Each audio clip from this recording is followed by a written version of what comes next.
ৰাখিব লাগিব যে ডিব্ৰুগড় এয়াৰপোৰ্ট এটা দিয়াটো ভূপেন হাজৰিকাৰ কাৰণে একেবাৰে বহুত ডাঙৰ সন্মান এটাও নহয়। ভূপেন হাজৰিকা এনেকুৱা এটা ডাঙৰ ব্যক্তিত্ব যে ভূপেন হাজৰিকাৰ নামত যদি গোটেই অসমখনৰ নাম এটা হয় তেতিয়াহ'লেও চাগে অসমীয়া মানুহে মানি ল'ব। গতিকে মই এটাই কথা ক'ব খোজো। দ্বিতীয় কথাটো হ'ল যে এয়াৰপোৰ্টটোৰ নাম দিলে ভাৰতৰত্ন গোপীনাথ বৰদলৈ এয়াৰপোৰ্ট যেটো হৈছে আমাৰ ৰৰৈয়াৰ, সেই এয়াৰপোৰ্টটো যেনেকৈ পিছত আদানীক দি দিলে, আমাৰ ডিব্ৰুগড় এয়াৰপোৰ্টটো যাতে কোনো প্ৰাইভেট কোম্পানীক নিদিয়ে, সদায় প্ৰাইভেট ছেক্টৰতে যাতে প্ৰাইভেট ছেক্টৰলৈ নাযায়, পাব্লিক ছেক্টৰতে যাতে সদায় থাকে, তাৰ কাৰণেও আজিৰ বিধানসভাই একেলগতে প্ৰস্তাৱটো পঠিয়াই দিব লাগে বুলি মই ভাবোঁ। এতিয়া একচুৱেলি ভূপেন হাজৰিকা সম্পৰ্কে বহুত কথাই আলোচনা হ'ল। ভূপেন হাজৰিকাক আমি কিয় অসমৰ 3জন বা 4জন অসমৰ আটাইতকৈ গুৰুত্বপূৰ্ণ মানুহৰ ভিতৰত এজন বুলি ধৰোঁ। খুব এনেকুৱা কম শিল্পী থাকে যাৰ সৃষ্টি আৰু এটা জাতিৰ ৰাজনৈতিক আৰু সামাজিক জীৱনৰ যিটো আকাংক্ষা এস্পিৰেশ্যনছ একলগ হৈ পৰে। ভূপেন হাজৰিকা তেনেকুৱা এজন মানুহ যে অসমীয়া জাতিৰ আকাংক্ষা আৰু ভূপেন হাজৰিকাৰ গীতৰ আকাংক্ষা সেইটো একাকাৰ হৈ গৈছে, আৰু সেইকাৰণে ভূপেন হাজৰিকা অসমৰ এজন আটাইতকৈ বৰেণ্য মানুহ। ভাৰতৰ স্বাধীনতা আন্দোলনৰ পাছত যিমান অসমীয়াৰ জন্ম হৈছে, বোধহয় তাৰ ভিতৰত এজন অত্যন্ত সৰ্বশ্ৰেষ্ঠ অসমীয়া হ'ল ভূপেন হাজৰিকা। বিংশ শতিকাৰ হয়তো আটাইতকৈ সৰ্বশ্ৰেষ্ঠ অসমীয়াজনৰ নামেই হয়তো ভূপেন হাজৰিকা। আৰু ভূপেন হাজৰিকাৰ নামেই আচলতে স্বাধীনতাৰ পৰৱৰ্তী সময়ত অসমৰ বাহিৰত পৰিচয়টো ভূপেন হাজৰিকাই আছিলে।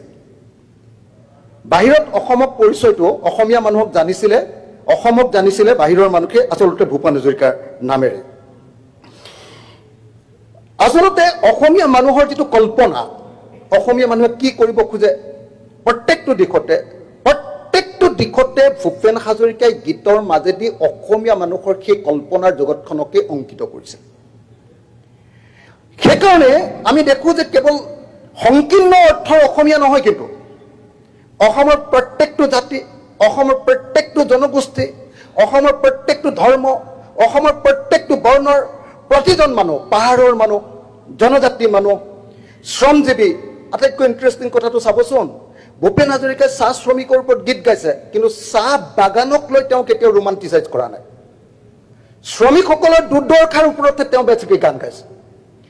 অসমত কোনেও এইটো বস্তু দেখুৱাই দিব নোৱাৰে যে ভূপেন হাজৰিকাৰ নিচিনা এনেকুৱা কোনো মানুহ জন্ম হোৱা নাই যি কেতিয়াও চৰকাৰক সমৰ্থন কৰি ৰাষ্ট্ৰৰ ছাপোৰ্টত কিবা কৈছে। তেওঁ সদায় এণ্টি এষ্টাব্লিছমেণ্ট কথা কৈ গৈছিলে, এণ্টি এষ্টাব্লিছমেণ্ট। তেওঁ সেই এণ্টি এষ্টাব্লিছমেণ্ট হোৱাৰ কাৰণে তেওঁ গুৱাহাটী ইউনিভাৰ্চিটিৰ পৰা যাবলগীয়া হৈছিলে, গুৱাহাটী কি আমাৰ ৰেডিঅ' চেণ্টাৰৰ পৰা যাবলগীয়া হৈছিলে, তেওঁ কাম কৰিব নোৱাৰিছিলে। Thank you. তো এইজন ভূপেন হাজৰিকা, যিজন ভূপেন হাজৰিকাই অসমৰ প্ৰত্যেকটো জাতি জনগোষ্ঠীৰ ওপৰত গীত গাইছে, সেই ভূপেন হাজৰিকাই সেই অৱদান যোগাই দিয়াৰ কাৰণে অসম আন্দোলন আহিলে, আলফা আন্দোলন আহিলে, জনজাতিসকলৰ স্বাধিকাৰ সংগ্ৰাম আহিলে, জনগোষ্ঠীয় সশস্ত্ৰ সংগ্ৰাম আহিলে। এই আটাইবিলাক দীঘলীয়া ইতিহাসেও কিন্তু ভূপেন হাজৰিকাক মান কৰিব নোৱাৰে। ভূপেন হাজৰিকা ৰৈ গ'ল, কাৰণ তেওঁৰ গীতত অসমৰ শ্বেয়াৰ্ড, অসমৰ সকলো জাতি জনগোষ্ঠীৰ যিটো শ্বেয়াৰ্ড ৰাজনৈতিক আৰু অৰ্থনৈতিক আকাংক্ষা, সেই আকাংক্ষাক প্ৰতিফলিত। মই শেষত এই জন্ম 70 বৰ্ষৰ সময়খিনিত মই আচলতে মই আপোনাক ৰাতিপুৱাই গৈ কৈছিলোঁ যে আজিৰ দিনটোত বেলেগ কথা চৰ্চা হ'ব নালাগে, আজি অকল ভূপেন হাজৰিকাৰ বিষয়ে আমি কথা পাতোঁ। আজি সাংঘাতিক ধৰণে হিন্দু মুছলমানৰ কথা হ'লে কাৰণে মনটো বেয়া লাগি আছে। মই আপোনালোকক এটাই কথা কওঁ যে ভূপেন হাজৰিকাৰ নামত যদি জন্ম 1700 বৰ্ষ কাটো, কেইটামান কাম আমি কৰি দিয়া দৰকাৰ অসমীয়া জাতিয়ে। 1 নম্বৰ, গ্ল'বেল ষ্টেণ্ডাৰ্ডৰ এটা মিউজিয়াম। 2 নম্বৰ, ভূপেন হাজৰিকাৰ নামত আমাৰ ভাৰতীয় এখন ভাল ইউনিভাৰ্চিটি, সেইটো আমাৰ হেৰিখনো হ'ব পাৰে, তেওঁ য'ত পঢ়িছিলে সেই কলেজখনৰ আপোনাৰ তাত এখন খুব মেজৰ ইণ্ডিয়ান ইউনিভাৰ্চিটি এখনত এখন চেয়াৰ ভূপেন হাজৰিকাৰ নামত।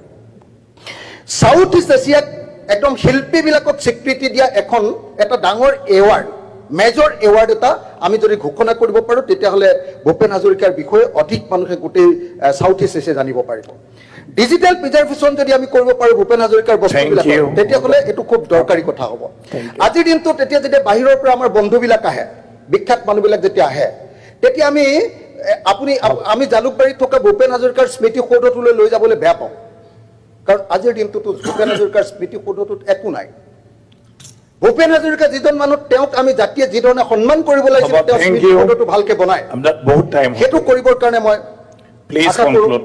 ৰাজনৈতিক ক্ষেত্ৰত এতিয়া যদি মই লাষ্ট এটা বাক্য ক'ব খোজো লাষ্ট এটা বাক্য প্লিজ মোক প্লিজ চবে 10 মিনিট 15 মিনিট কৈছে মোক আৰু 1 মিনিট শেষ কৰি দিছো লাষ্টত এটা বাক্য আপোনালোকে সকলোৱে দেখিছে যে তিনিজন মানে কালচাৰেল দৈন অসমৰ আধুনিক যুগৰ জ্যোতিপ্ৰসাদ বিষ্ণু ৰাভা আৰু ভূপেন হাজৰিকা এই তিনিওজনে এহাতেদি জাতীয়তাবাদী এহাতেদি ৰাষ্ট্ৰীয়তাবাদী এহাতেদি বিশ্ব নাগৰিক আৰু এহাতেদি গোটেইকেইজন লেফটিষ্ট আকৌ দেই লেফটিষ্ট গোটেইকেইজন বামপন্থী আকৌ আজি এই ভূপেন হাজৰিকাৰ আবৃত্তিয়ে জীৱন জুৰি তেওঁ জড়িত হৈ আছে সেইকাৰণে ভূপেন হাজৰিকা এই তিনিওজন ব্যক্তি যিকেইজন মানুহ তেওঁলোক এই তিনিওজন মানুহে অসমৰ গোটেই হেৰিটো কেৰি কৰে আমি কিন্তু ৰাজনীতি কৰিবলৈ গৈ ভূপেন হাজৰিকা শিঙিমাৰীৰ বেঙেনাতকৈ কম দামী বুলি কৈছিলো ঠিক আছে থ্যাংক ইউ শিঙিমাৰীৰ বেঙেনাতকৈ কমৰ দাম বুলি কৈছিলো আমি ভূপেন হাজৰিকা কিন্তু সকলোৱে জনা দৰকাৰ যে সেইজনে ভূপেন হাজৰিকা যি 1972 চনত দ্য বাৰ্লিন ইণ্টাৰনেশ্যনেল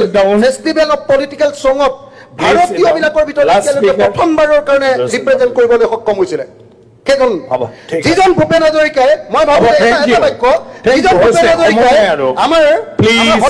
আমাৰ সত্ৰীয়া নৃত্যক ভাৰতবৰ্ষৰ ভাৰতবৰ্ষত স্বীকৃতি প্ৰদান ভূপেন হাজৰিকাৰ আমাৰ ভূপেন হাজৰিকাৰ লগতে আজি ভূপেন হাজৰিকাক স্বীকৃতি সমৰ্থন কৰিলে আমি বিষ্ণু ৰাভা সৈনিক শিল্পী বিষ্ণু ৰাভাকো স্বীকৃতি দিবৰ কাৰণে বিষ্ণু ৰাভাৰ নামতো ঠিক আছে ৰেকৰ্ডত নাথাকে ঠিক আছে সন্মানীয়